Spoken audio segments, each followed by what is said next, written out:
자, 오늘 여러분과 더불어서 하나님을 시험치 말라라고 하신 주제를 가지고 하나님 말씀 상고해 보도록 하겠습니다.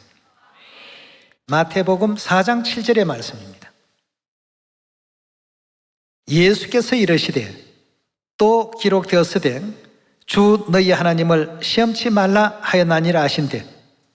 자, 여기 지금 보니까 사단이 이제 그 높은 데서 뛰어내리라 그러면 당신이 갇히지 않게 하나님께서 능히 할 수 있지 않느냐, 이런 것으로 이제 하나님의 그 능력을 시험하는 시험을 걸어왔을 때 예수님께서는 단호히 주 너희 하나님을 시험치 말라 하신 말씀을 주셨습니다.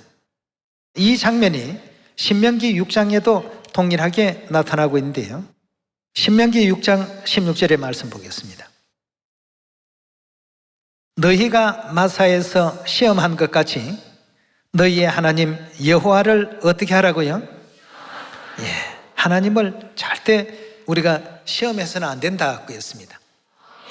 하나님은 어디까지나 우리 믿음의 대상이지 시험의 대상이 아니다는 것을 꼭히 명심을 해야 되겠습니다.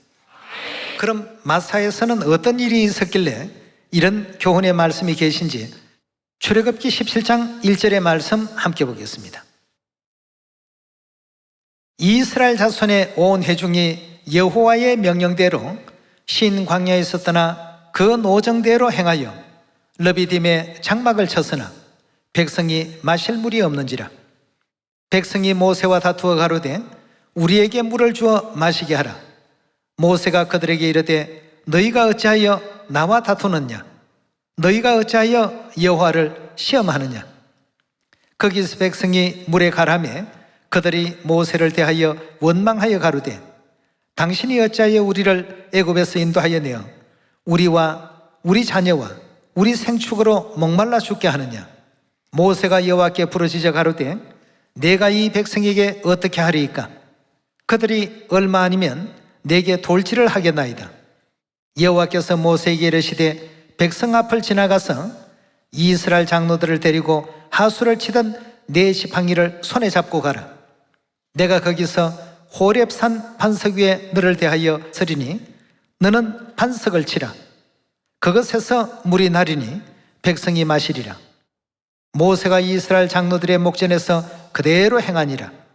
그가 그곳 이름을 마사라 또는 머리바라 불렀으니 이는 이스라엘 자손이 다투었음이요 또 그들이 여호와를 시험하여 이르기를 여호와께서 우리 중에 계신가 아닌가 하였음이더라 하고 했습니다.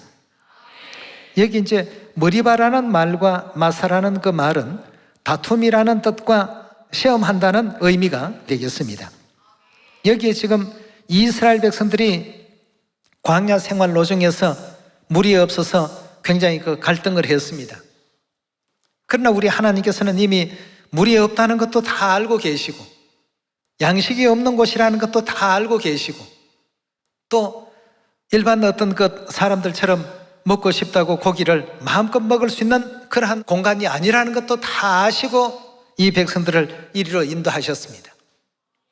만약에 그러하지 아니하고 사람들이 살기에 최적화되어 있는 그런 환경으로 인도하셨다고 한다면 그런 곳에는 이미 다 거주민들이 자리를 잡고 있는 지역이 되었던 것입니다.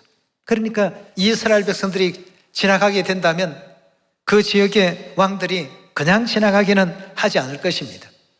이래서 늘 전쟁을 연속해야 되기 때문에 하나님께서는 그리 지나가더라도 아무도 간섭하지 아니하고 관계하지 아니할 광야를 택해서 이스라엘 백성들을 적과 꿀이 흐르는 가나안 땅으로 인도하고 계시는 과정에 있습니다. 그런데 여기에 지금 보니까 백성들이 하나님께 대해서 뭐라고 시험했습니까? 애굽 땅에서 430년 만에 종생활하는 가운데서 해방되었던 이스라엘 백성들이고 그들에게 10가지 재앙 하나님의 권능도 다 보여주셨고 홍해를 가르는 기적도 보여주셨고 날마다 양식을 비같이 내리시는 그 광경도 다 지금 보여주고 계신데 이들이 이제 말하기를 뭐라고 했습니까? 하나님이 계신가 아니 계신가 모르겠단 말이에요. 그 물 한 번 풍족하게 먹지 못했다고 해서 우리 하나님이 진짜 계신지 안 계신지 모르겠단 말이에요. 하나님이 계시면 우리를 이렇게 고통스럽게 하시겠느냐? 이렇게 해서 이제 이들이 끊임없이 광야 생활 속에서 하나님을 시험하고 자신에게 작은 불편만 있으면 하나님이 계신지 안 계신지 도대체 모르겠다. 하나님을 믿어서 좋은 것이 무엇이 있느냐? 등등 이런 내용을 가지고 하나님에 대해서 원망하고 불평했던 이스라엘의 그 모습은 끝내는 이들이 젖과 꿀이 흐르는 가나안 땅에 당도할 수가 없었습니다. 예. 여러분, 우리가 믿음의 길을 걸어가는 모든 과정에는 여러 가지 불편한 일도 있고 또 힘든 일도 다 있습니다.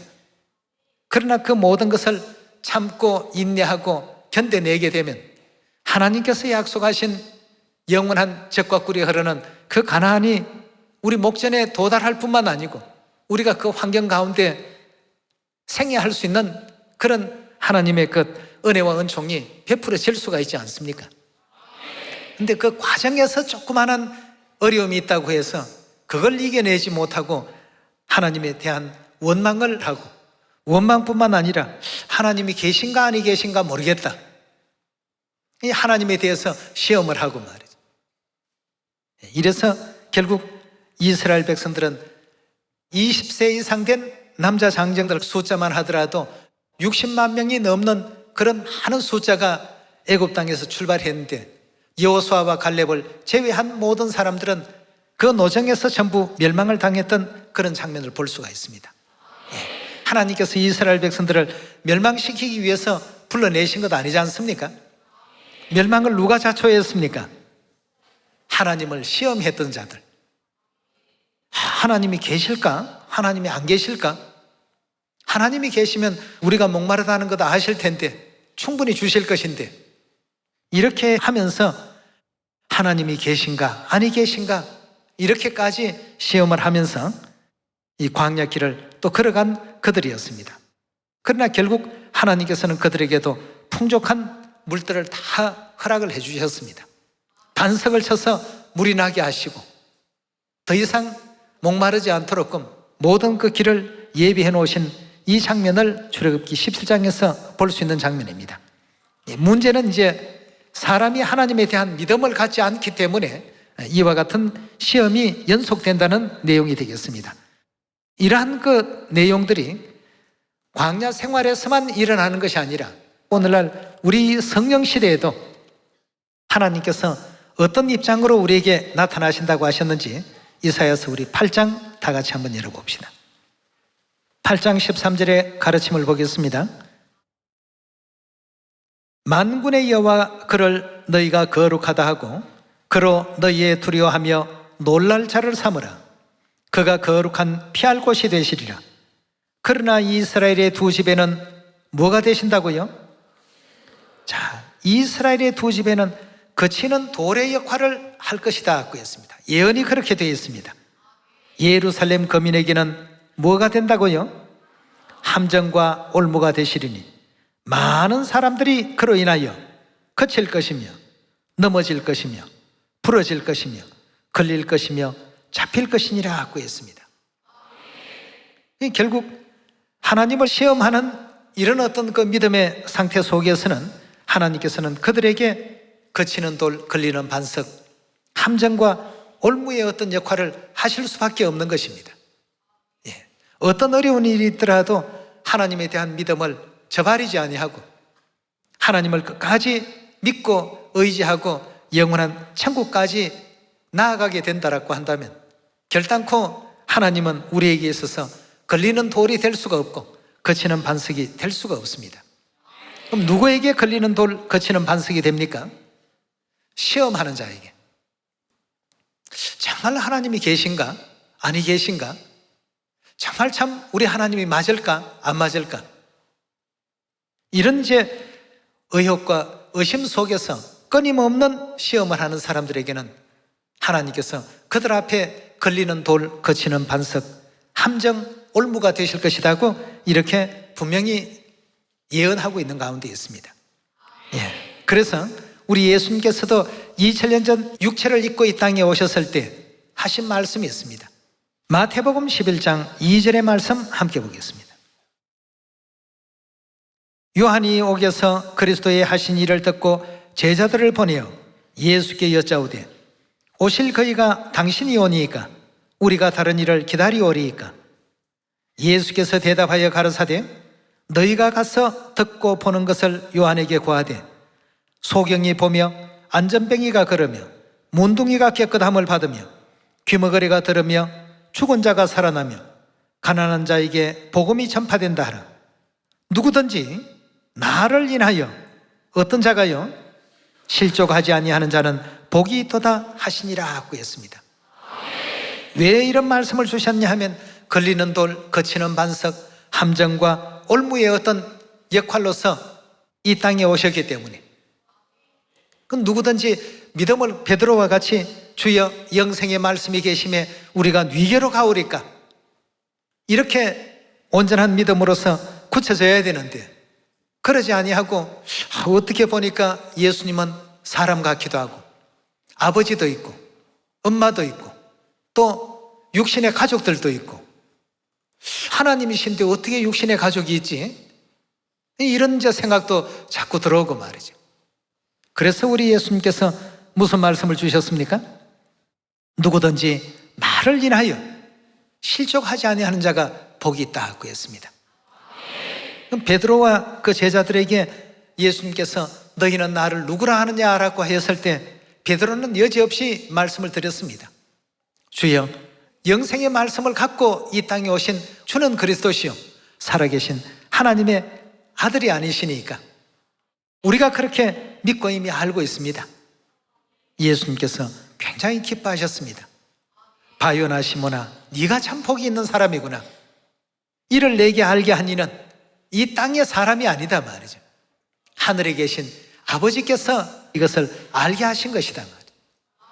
그러므로 그 정도의 어떤 신뢰할 수 있는 사람이니까 나는 이게 천국 열쇠를 맡기겠다. 네가 땅에서 무엇이든지 매면 하늘에서도 매일 것이요 내가 땅에서 무엇이든지 풀면 하늘에서도 다 풀릴 수 있도록 그렇게 할 것이다. 네.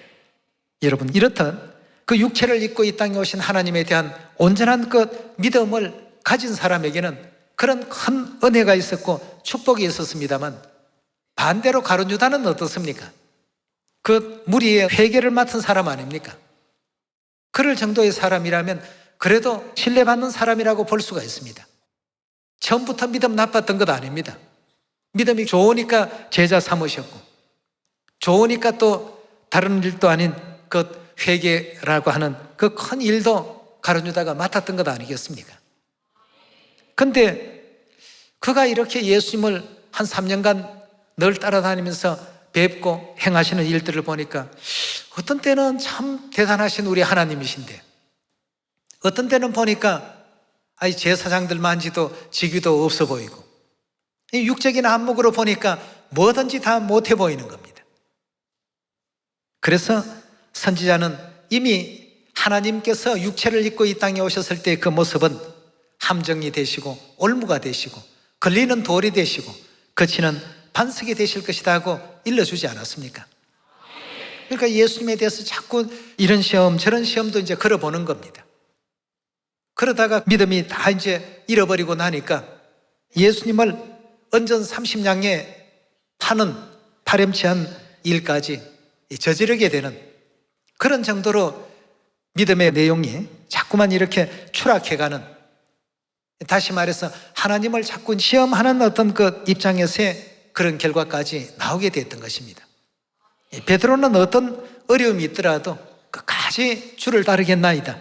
감옥에 가신다면 제가 감옥에 따라갈 것이고 죽는 데까지라도 저는 끝까지 따르겠나이다 말이죠. 이런 어떤 믿음과 신앙을 가지고 나아갔기 때문에 하나님께서는 인간적인 어떤 작은 어떤 실수가 있고 좀 덤벙대기도 하고 또 뭔가 좀 큰 소리도 잘 치기도 하는 이런 어떤 그 신앙을 예수님께서 다 이렇게 수용하시고 포용하셔서 굉장히 참 믿음직한 제자로서 초대교회의 그 모든 역사를 베드로에게 또 맡기시고 이렇게 감람산에 성천하신 그런 광경도 우리가 볼 수 있지 않습니까? 그래서 마태복음 11장 6절에 나로 인하여 실족하지 않는 자가 복이 있다고 했습니다. 우리는 결단코 하나님을 믿음의 대상으로서 여기셔야지 시험의 대상으로 생각해서는 안 되겠습니다. 2000년 전 예수님께서도 육체를 입고 이 땅에 오셨습니다. 많은 바리새인과 서기관들은 항상 예수님을 어떻게 합니까?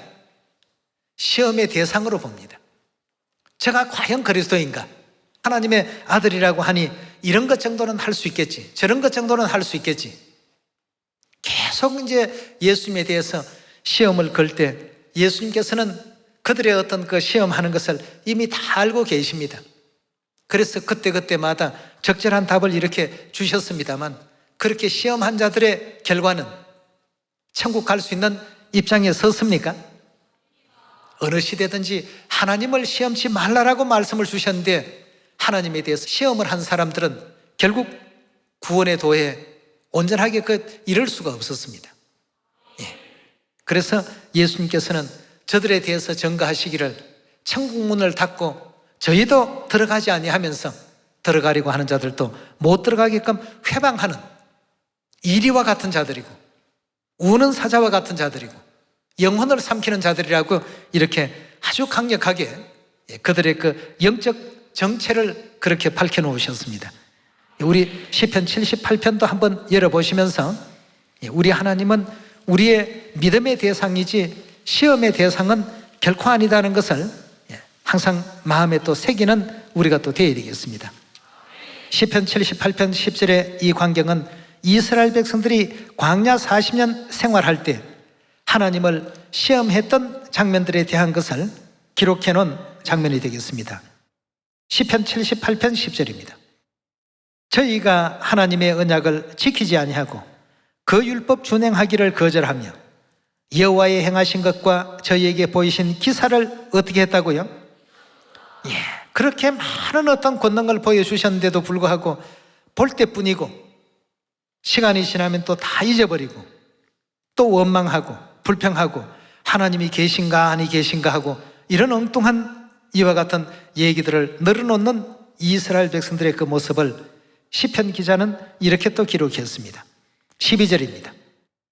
옛적에 하나님이 애굽 땅 소안들에서 기이한 일을 저희 열조의 목전에서 행하셨으되 저가 바다를 갈라 물을 무더기같이 서게 하시고 저희로 지나게 하셨으며 낮에는 구름으로 또 온 밤은 화강으로 인도하셨으며 그러니까 구름 기둥과 불 기둥으로 인도하셨다는 뜻이죠. 15절의 말씀 보시면 광야에서 반석을 쪼개시고 깊은 수원에서 나는 것같이 저희에게 물을 흡족히 마시우셨으며 또 반석에서 시내를 내사 물이 강같이 흐르게 하셨으나 저희는 계속하여 하나님께 범죄하여 광야에서 지존자를 배반하였도다. 저희가 저희 탐욕대로 식물을 구하고 그 심중에 뭘 어떻게 했다고요? 하나님을 시험하더라고 했습니다. 양식이 없다고 또 원망과 불평을 하면서 그 중심에는 또 하나님을 시험했습니다. 하나님이 계신다면 이렇게 고생스러운 이런 어떤 행보를 시키실까? 자기들 나름대로의 어떤 그런 생각을 가지고 하나님에 대해서 시험을 끊임없이 원망과 불평으로 쏟아놓았던 것이죠.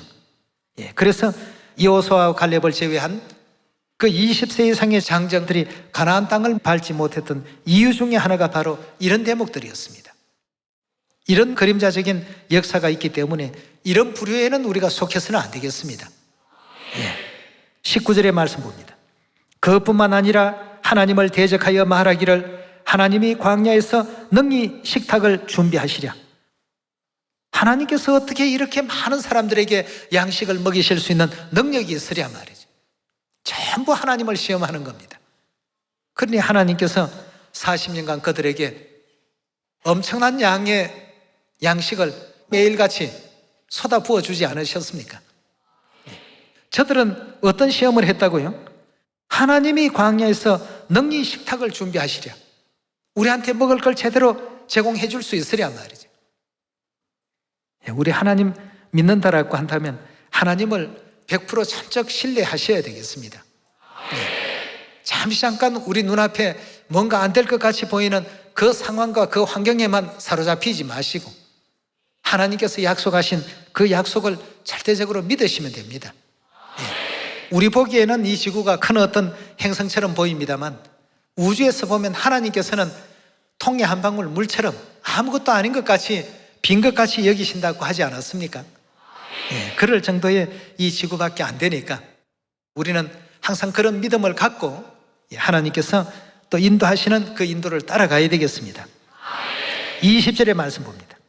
저가 반석을 쳐서 물을 내시며 시내가 넘쳤거니와 또 능리의 떡을 주심에 그 백성을 위하여 고기를 예비하시려 하였도다. 그러므로 여호와께서 듣고 노하시며 야곱을 향하여 노가 맹렬하며 이스라엘 향하여 노가 올랐으니 이는 하나님을 믿지 아니하며 그 구원을 어떻게 해요? 의지하지 아니한 영고로다 고했습니다. 애굽 땅에서 나올 때 그 놀랍고 엄청난 역사들을 그렇게 보여주었거늘 그런 것은 아랑곳하지 아니하고 다 잊어버리고 현재 당하는 어떤 그 불편함, 현재 당하는 조금의 어떤 아쉬움, 이걸 이제 극복하지 못하고 인내하지 못하다 보니까 결국 하나님을 원망하고 시험하는 이런 일들이 거의 매 순간순간 일어났던 것입니다. 그러니 애굽 땅에서 출발할 때 20세 이상 된 장정 60만이 하나도 가나안 땅에 발을 딛지 못하고 오직 여호수아와 갈렙이라는 이 두 사람만이 그 가나안 땅 발을 들여놓을 수 있었다는 것을 우리가 생각할 때 이 얼마나 참 안타까운 일입니까? 너희는 저런 사람들이 되지 말라라고 하나님께서 이런 기록을 우리에게 남겨놓으신 것입니다. 절대 하나님을 시험하는 자들이 되어서는 안 되겠죠? 여기 지금 시편 78편 10절에서 22절도 그렇습니다만 40절부터 보시면 저희가 광야에서 그를 반항하며 사막에서 그를 슬프시게 함이 몇 번인고 저희가 돌이켜 하나님을 제삼 뭘 했다고요? 하나님을 시험했더라. 이 참 너무나도 하나님에 대해서 불의한 어떤 행위입니다. 저희가 그의 권능을 기억지도 아니하며 대적에게 구속된 날도 생각지 아니하였도다.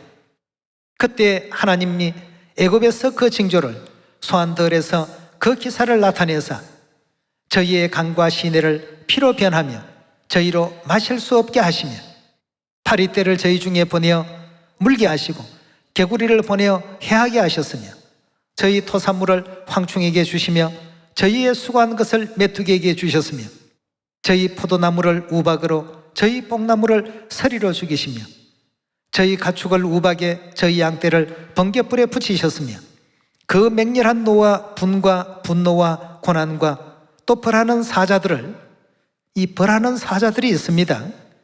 저희에게 내려보내셨으며 그 노를 위하여 치도하사 저희 혼의 사망을 면케 아니하시고 저희 생명을 연병에 붙이셨으며 애굽에서 모든 장자 곧 함의 장막에 있는 그 기력에 시작을 치셨으며 자기 백성을 양같이 인도하여 내시고 광야에서 양떼같이 지도하셨도다. 저희를 안전히 인도하시니 저희의 두려움이 없었으나 저희 원수는 바다에 엄몰되었도다. 저희를 그 성소의 지경 곧 그의 오른손에 취하신 산으로 인도하시고 또 열방을 저희 앞에서 쫓아내시며 줄로 저희 기업을 분배하시고 이스라엘 지파로 그 장막에 거하게 하셨도다. 그럴지라도 이런 많은 능력을 하나님께서 보여주셨을지라도 저희가 지존하신 하나님을 어떻게 했다고요? 또 시험하고 반항하며 그 정거를 지키지 아니하였더라고 했습니다. 이스라엘 백성들이 광야에서 멸망당하게 된 여러 어떤 이유를 이 시편에서 이렇게 또 기록을 하고 있습니다. 결국 하나님을 시험하는 자들은 광야에서 다 멸망받았다는 이와 같은 내용이 아니겠습니까? 그럼 왜 이들이 시험할 수밖에 없다고 되어 있습니까? 우리 좀 전에 시편 78편 말씀을 보니까 하나님을 믿지 아니하고 그 모든 권능도 기억지 아니하고 하나님께서 행하신 그 모든 역사를 하나도 마음 가운데 담아놓지를 못했습니다. 오늘날 이 시대를 살아가는 수많은 인류 인생들이 구원받기를 원하고는 있습니다. 천국이라는 좋은 곳으로 가기를 바라고는 있지만 그러자면 하나님을 시험하는 믿음이 아니라 하나님을 믿는 믿음을 가지고 천국으로 나아가야 안 되겠습니까?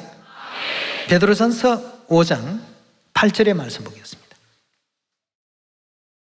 근신하라 깨어라 너희 대적 마귀가 우는 사자같이 두루 다니며 삼킬 자를 찾나니.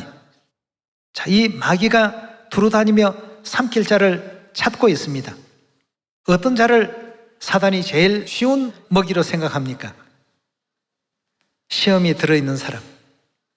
이런 사람이 이제 우는 사자 같은 이 마귀가 삼킬 대상이 되는 것입니다. 그러니 9절의 말씀 보겠습니다. 너희는 뭘 굳게 하라고요? 하나님에 대한 믿음을 굳게 하고 저를 대적하라. 이는 세상에 있는 너희 형제들도 동일한 고난을 당할 줄 알미니라.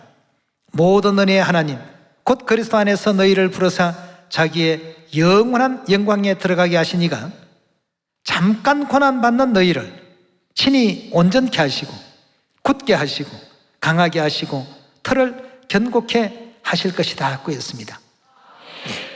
이 잠깐 고난이라는 것은 모두에게 다 있습니다. 누구는 덜 고난스럽고 누구는 고난이 많고 그렇지가 않습니다. 많은 것을 가진 사람은 많은 것을 가진 대로 고통스럽고 없는 사람은 없는 가운데서 또 고난이 있습니다. 이런 우리 하나님의 그 뜻을 우리 모든 시온의 자녀들은 잘 이해하셔서 시험에 들지 않도록끔 우리 모두가 또 노력해야 되겠고 우리의 그 영혼을 천국에서 멀어지게 하고 하나님에게서 멀어지게 하는 배반케 하려 하는 이런 어떤 사단의 시험에 결단코 우리가 빠져서는 안 되겠죠. 시험에 빠지는 자가 되어서도 안 되겠지만 하나님을 시험하는 자는 더더군다나 되어서는 안 됩니다. 야고보서 우리 1장 보도록 하겠습니다. 야고보서 1장 12절입니다. 시험을 참는 자는 뭐가 있다고요? 여기서 참는다라고 하는 것은 견딘다는 뜻입니다. 그 욥도 보니까 시험을 어떻게 했습니까? 잘 견뎌냈습니다. 주시는 이도 하나님이시요 거두시는 이도 하나님이신데 하나님께서 주셨다가 하나님께서 거두어 가시는데 그게 뭐 하나님을 원망할 일이 되겠느냐. 또 몸을 쳐서 여러 가지 그 괴로움과 고통 중에 있을 때 하나님을 저주하고 차라리 돌아서라, 또 차라리 죽어버리라, 이런 등등의 악한 얘기를 그 아내로부터 들었을 때에도 그 하나님께서 이날까지 많은 축복을 주셨는데 재앙도 하나님께서 주시는 것이라면 받아야 되지 않겠느냐 말이죠. 여러분, 우리가 항상 이런 신앙을 견지할 수 있어야 되겠습니다. 그런 가운데 하나님께서 욥에게 끝내 괴로움과 고통만 주셨습니까? 사단이 그런 시험을 아무리 해봐도 욥은 넘어가지 아니하니까 끝내 하나님께서 그에게 재물도 과거보다도 배나 또 더하게 해주시고 또 그 많은 자손을 낳을 수 있도록 그런 축복을 주지 않았습니까? 그래서 시험을 참는 자, 즉 시험을 견뎌내고 이기는 자, 이런 사람이 복이 있다고 야고보서 1장 12절에는 설명하고 있습니다. 계속 말씀 보겠습니다. 이것에 옳다 인정함을 받은 후에 주께서 자기를 사랑하는 자들에게 뭘 주신다고요? 약속하신 생명의 멸류관을 얻을 것임이니라고 했습니다. 시험을 이기는 사람은 생명의 멸류관을 얻습니다. 이 생명의 멸류관을 가진 사람들이 가는 곳이 어디죠? 영원한 영생이 있는 나라 천국 아니겠습니까? 시험을 이겨야 천국 갈 수 있다는 뜻입니다. 예수님께서 시험에서 이기셨고 또 창세기 22장에 아브라함도 시험에서 이기셨고 또 욥도 시험에서 이기셨고 모든 그 믿음의 선진들이 걸어간 그 삶 속에 시험이 없는 사람이 없었지만 그런 어떤 당하는 시험 가운데서 작은 것 때문에 하나님을 원망하고 하나님을 배반하고 또 하나님에 대한 신앙을 버려버리고 이런 사람은 없었습니다. 이 가룟 유다 같은 경우는 좀 특이한 어떤 케이스가 되긴 했습니다만 우리는 결단코 그런 경우가 되어서는 안 된다는 어떤 본보기로 성경 가운데 또 기록되어 있는 것 아니겠습니까? 오늘 이 시간을 통해서 주 너희 하나님을 시험치 말라라고 예수님께서 사단을 물리치실 때 주셨던 그 말씀과 신명기 6장에서 너희 하나님을 시험치 말라라고 강하게 이렇게 강조하신 그 내용의 말씀들을 항상 육비에 또 아로새겨서 베드로와 같이 주는 그리스도시요 살아계신 하나님의 아들이시니다. 주께서 오게 가시면 저도 오게 따라갈 것이고 죽는 데 가시면 죽는 데도 따라가겠습니다 말이죠. 또 그런 신앙 속에 이 땅 위에 성령과 신부로 육체의 옷을 입고 이 성령 시대에 우리 자녀들을 구원하기 위해서 오신 우리 하나님의 그 모습을 우리가 바라볼 때에도 어떤 모습으로 바꾸고 오시더라도 그렇게 알아볼 수 있는 여러분과 제가 되셔야 되겠고요. 이런 어떤 신앙을 가지고 아버지 어머니 그 길을 끝까지 또 따를 수 있는, 그렇게 해서 끝내는 영원한 천국 도달할 수 있는 우리 하늘 가족들 다 되어주시기를 다시 한번 부탁드립니다. 시험을 이기려면 믿음을 가져야 됩니다. 하나님에 대한 신뢰를 가져야 되고, 사단은 언제나 항상 우리에게 그럴듯한 어떤 내용을 가지고 접근을 할 수밖에 없습니다.